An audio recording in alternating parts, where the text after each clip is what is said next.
guys, and welcome back to our channel. My name is Janae. I'm Niley! For today's vlog ay papanoorin natin ang up-close and personal video ng ating Miss Universe Philippines Iloilo 2024 Alexia Brooks, which is ito ay personality interview challenge. So ang mananalo sa challenge na ito with the most numbers of votes sa Miss Universe Philippines app gets a spot at the semi-finals. To vote for Alexia Brooks, just download the Miss Universe Philippines app and then go to the challenge vote tab.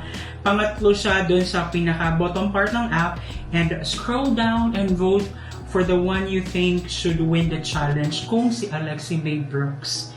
And ayun. Nayo sila. Wala ko masabi. Try ko daw. Charing. Without any further ado, Without any further kuda. let's watch this video. Bago yan ay titignan muna natin ang kanyang look sa interview na to. So, andun na naman yung gown na off-shoulder na parang pinoflaunt yung kanyang golden na Skin tone. golden shiny skin na Glimmering, Oo. shimmering skin. Ang ganda nga naman kasi talaga yung skin tone na which she should be proud of talaga.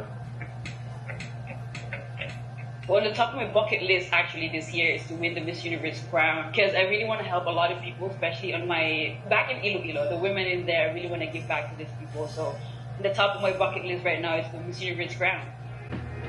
Wow, very specific, straightforward, and talagang nandun yung yung goal niya, goal-driven. What I love about Alexia Brooks is yung the way she pronounce and enunciate words. Talagang mabigat, ganyan. And in how she answers so direct to the point. Lahat ng mga words na lumalabas sa bibig niya may emphasis.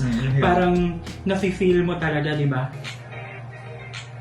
Because I come off so strong and I have this very edgy look and all. So people would always think that I'm like intimidating or I have attitude and all that.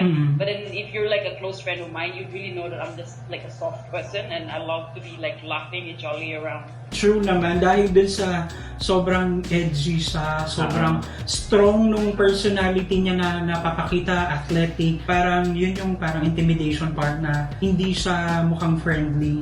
Yun yung mga impression na makukuha mo sa pag tinignan mo siya, pag di mo siya kilala. Yun naman yung gusto ko dito sa mga ganitong segment. At least we get to see the personality of yung mga candidates talaga.